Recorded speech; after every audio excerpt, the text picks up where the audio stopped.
Welcome back to the Practically Pastoring Podcast. My name is Frank, and I'm glad that you are here. On today's episode, we're talking about how leaving a church, especially when you're in leadership, is never that simple. You're invested time, energy, and your heart into people. And when God starts stirring your soul to move on, it can feel like a betrayal or even an abandonment on the church. And when you're a youth pastor and there's students involved, the burden gets even heavier. Today, we're talking about how to discern when it's time to go, how to leave with grace, and how to care well for the people, especially those kids you're leaving behind. My name is Frank. Up in Baltimore, Maryland, we got Jeffrey Simpson. Hello. Down in Sumter, South Carolina, we got Delmar Pete. Hello there. Next to me in Safety Harbor Community Church, lead member of the Florida district of the Evangelical Covenant Church, we got Andrew Larson. True. Greetings and salutations. And next to him, the worst member of the Evangelical Covenant Church, we got Timothy Miller. That is true. I will own Facts. that. All right.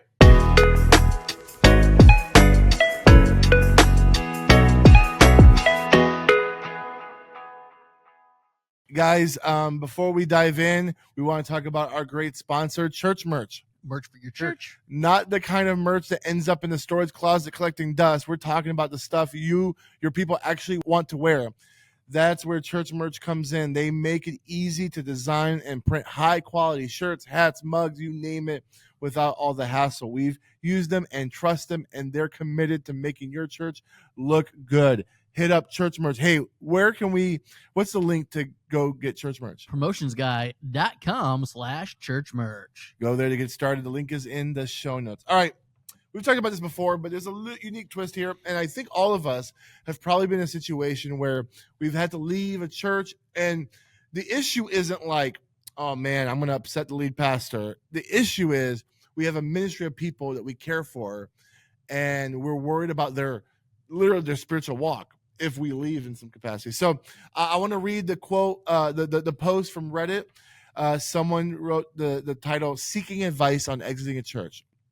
He said, I teach at a church twice a week, and God has recently shown me, due to some situations happening at the church and the way they are being handled, it is time for me to move on. I wrote a letter to the elders and my pastor detailing my thoughts, and I have a meeting scheduled with the pastor to talk about me leaving and the reasons God has shown me. How do I tell the kids? They are middle grade, so I'm guessing middle school, and very tight together. I am worried how it will affect them, and I don't want to be a stumbling block in their walk with Christ. So my question to you guys is, what situations you feel like, have you guys been in a situation like this before where you are, over a ministry, over a group of people, you feel like you're called to leave, and now you have this tension that you're feeling trouble about leaving because of the pain that's going to cause those people? I think there are situations that would probably prompt a legitimate exit. This sounds like it could be one. I mean, if there's manipulation or gaslighting, or maybe there's a pattern of spiritual abuse and these are not being addressed, I wouldn't ignore that. I would say you're not leaving the church, you're stepping away from dysfunction at that point. And there are probably some steps in place that you would need to take to go about that. Yeah, also, I think it's important whenever you leave any church, it's real easy to make yourself some sort of victim as a way to justify it. And sometimes it comes out stuff like, I survived that church. I would encourage avoiding that language. And even if it's your internal monologue and you're not saying it to others, because if you victimize yourself, it's going to affect the conversations you have with other people and people in the community. For example, I mean, I struggle with that in the past. And instead of saying, oh, I survived the church, I say, well, no, that was a period of my life and I've grown into a new area. Because those are two vastly different ways of approaching it. Because if we're talking about damaging people, sometimes the real thing that's being damaged when we leave a church is our ego. And we really need to make sure that that's not what's being put out, that they're doing it the wrong way. They might be. But you ever seen two people go through a breakup and one person cheated on the other, but the other person handled it so poorly that you're like, well, daggone, everybody knows why he cheated on her. I mean, I'm not saying you justify it, but we don't want to be that. We don't want to be that guy. You know what I'm saying? We don't want to be that person that's like, well, we're better off with them leaving. So I think a heart check is at the beginning, middle, and end of this process, and all the other details are going to fill themselves in. Yeah, I mean, I think for me, if you're leaving over a situation, I mean, I left, but also like it was an interim thing, and it just was weird, and the elders were just kind of not leading well, and it was really dysfunctional. And there was some of this for me, but then, you just have to remember that like Jesus loves people in his church a lot more than you do, and he knows a lot of things that you don't know, and you just have to like throw yourself on him and trust his ability to comfort people. I just would say you just don't add any dysfunction as you leave. Like that's the most important thing. If you're leaving a dysfunctional situation, just don't add any of your own dysfunction to that. And the big temptation that I struggled against is like wanting to still, get the tea from the church. And like there was a part of me that wanted to see the church fail after I left. I mean, in all honesty, and that's really unhealthy. And you think it feels good, and maybe it does for a little bit, but it really doesn't help you, and it doesn't guide the church or help the church. And so I would say, like, if you're leaving in the situation, you need to create some distance pretty immediately. You need to uninvolve yourself from any sort of like, trying to make sure that things go the way you think they should go at that church after you're gone. I think once you leave, you need to leave, and I think you need to care for the students as well as you can. Tell them why you're leaving in a way that they can understand, that communicates your reason for leaving and doesn't try to communicate something that is not for you to communicate. And I would advise you to do it in a group setting once and then answer questions. I wouldn't go individually to students and share things, because that's how rumors start, and he said this to me and this to you, and oh my gosh, and what about this? And you just don't want to be part of that dysfunction. So share your reason. If you're going to leave, make it quick and make it clean, and move on from there. I think it's important to talk about where you're going instead of why you're leaving. It's really easy to be like, oh, this pastor is horrible to work for, and the children's person was annoying, or whatever it may be. There's lots of reasons. The chances are the reason that you started to put the resume out, or the reason that you are starting to pull away, is because there was dysfunction there. But you're not going to win any arguments or any people by talking about the things that you didn't like.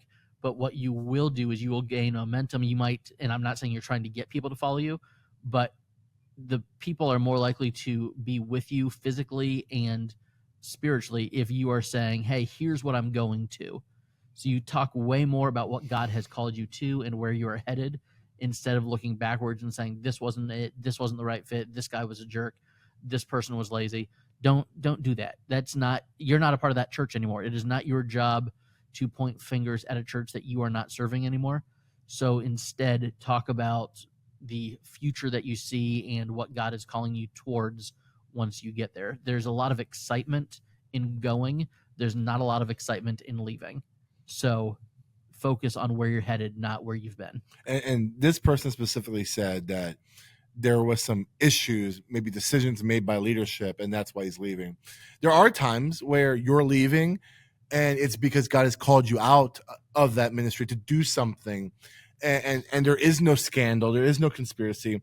And so I actually think it's important in those moments to kind of diffuse those rumors, because people are naturally skeptical, especially when pastors leave or ministry leaders transition. They're like, something must have happened. Either they got fired, or they got let go, or they got offered an actual living wage somewhere else. Wow. Yeah. Or they have a problem with the lead pastor.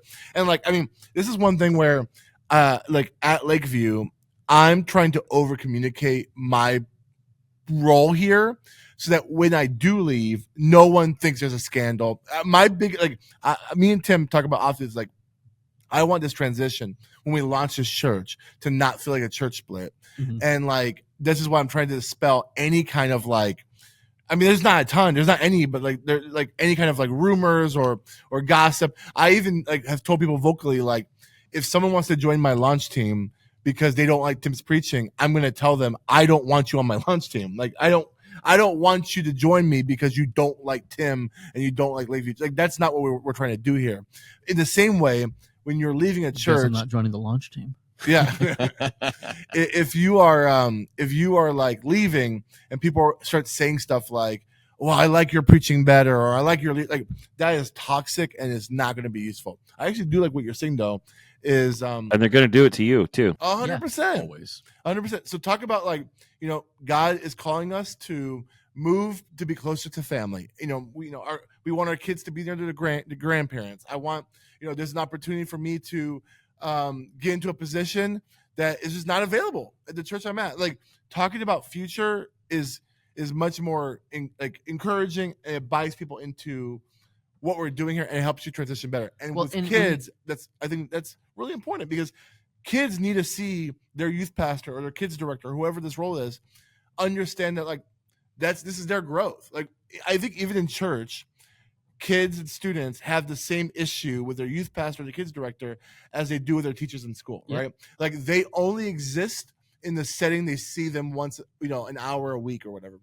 And it's like showing them that like they have a real life and they have goals and desires and a call from God is going to be good for their spiritual walk.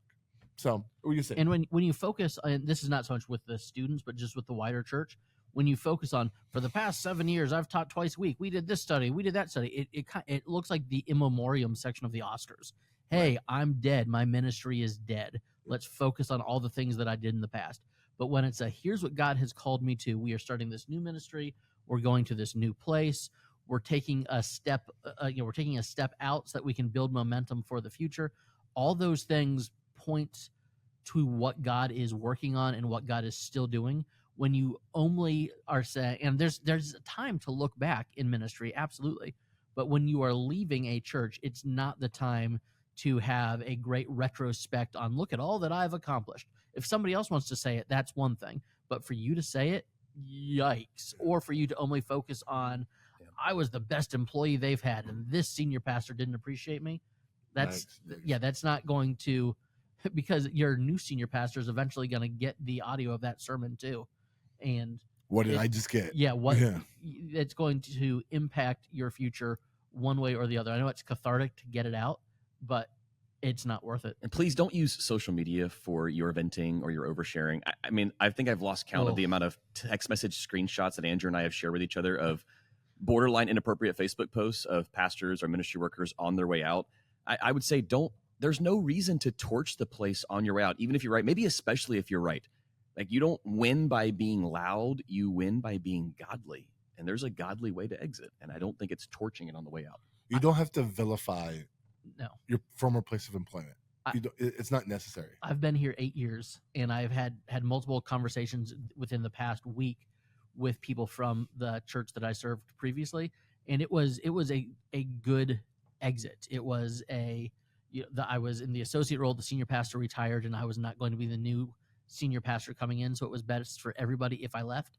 And leaving well builds really good relationships. I have people that I have not been their pastor in 8 years who will call me regularly to bounce something off of. If I would have lit a match and said, this rule is stupid, I don't like this denomination, I don't like, fill in the blanks, that is the taste I would have left in those people's mouths. And instead, by leaving well and championing the crew, serving the church in the interim, there are relationships that have lasted longer than my service to that church even was. So even when you're right, it feels really good to spike the football. It's not going to win you anything in the long run. And he's talking about like his concern for these kids. When you do that, when you like bad talk the church on social media or talk about all the issues in the church, you're only going to harm those people that you're worried about right now. So my question for you guys is this: is there a way to leave a church, or let me how am I gonna ask this question? Is his concern valid that like him leaving could harm the spiritual walk of these kids? Is that like a reality that can happen? If there is, like, how does that happen? How do you not do that? If he's been doing a good job, he's been setting up parents to be the main disciplers of their children. So you either did a good job and you set parents up to disciple their own kids until the next youth person gets there, or you didn't do a good job of setting up parents and you were playing hero ball, and you leaving is ultimately going to put parents in the place where they need to disciple their own children until the interim person steps in or whatever it is. So you either did a good job and you're leaving and they'll be fine, or you didn't do a good job and maybe it's okay that you're leaving. That if they are leaving with remembering you as, oh, what a great teacher, what a great speaker, instead of what a great lesson, then maybe it's okay that you're leaving. What Andrew's talking about is what I would call like spiritual codependency, and that's the dysfunction. If you're creating an atmosphere where they need you and you need them to need you, you're not helping them. Now, God will still work through that and he'll still work through your dysfunction. But if you think that when I leave, they're going to have all of this spiritual bad stuff happen to them because they were dependent on me, you've created now basically a priesthood of yourself. And instead of helping guide them to have their own walk with Jesus along with their parents. Because like Andrew said, number one discipler of kids is their own parents. And not every kid has parents, and I get all that. But in this situation, I think, yes, it's right for you to be concerned for their well-being, but you have to be able to understand that, like, part of my training in foster care is attachment theory. And one of the things you talk about with attachment theory with kids in foster care, and I think this kind of applies in this kind of situation, it's better for kids to learn how to lose someone and learn how to grieve that loss than to like unhealthily attach to someone to where they don't know how to grieve a loss and how to go through a transition. So in the life of the churches I've been a part of, the youth group after I left it in one of the ones in Orlando went through like 3 youth pastors in like 3 years right after I left. And, I was concerned about those kids, but I just, like, for whatever reason, God helped us and we were in a new place and we were able to kind of like create a lot of distance there. And those kids are, for the most part, the kids that have good family structures and everything, they're doing fine. They're walking with Jesus. They have families now and it's all great. So like Andrew said, you're just not that much of a hero in someone's life. And I think it's really tempting to try to be like the spiritual hero for people. And what you end up doing is creating a codependency that doesn't help you and it doesn't help them. I think a lot of times we over spiritualize it because we have a need for our identity to be validated.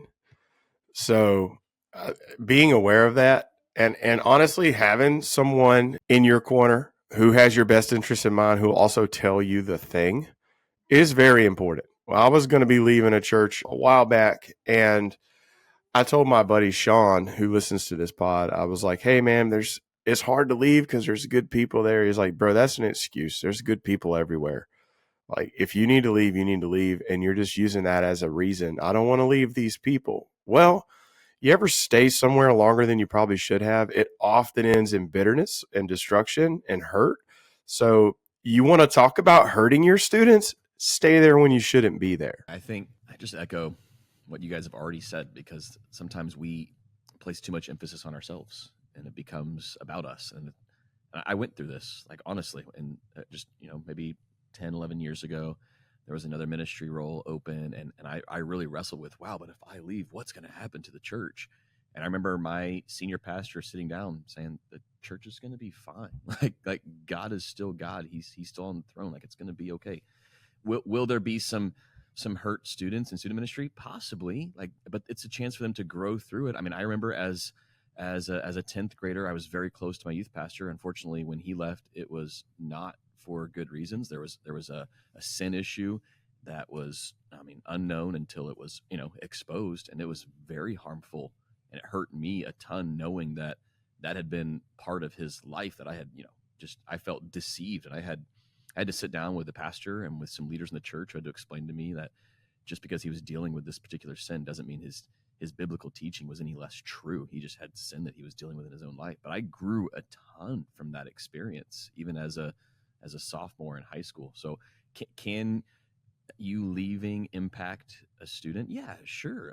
I think if it's done in the right way, it can also help them to grow tremendously. Well, because today's Memorial Day, we want to make sure that everyone gets to spend time with their families and be able to spend time, hopefully on their day off of church. If you don't have the day off, hopefully you have a shorter day.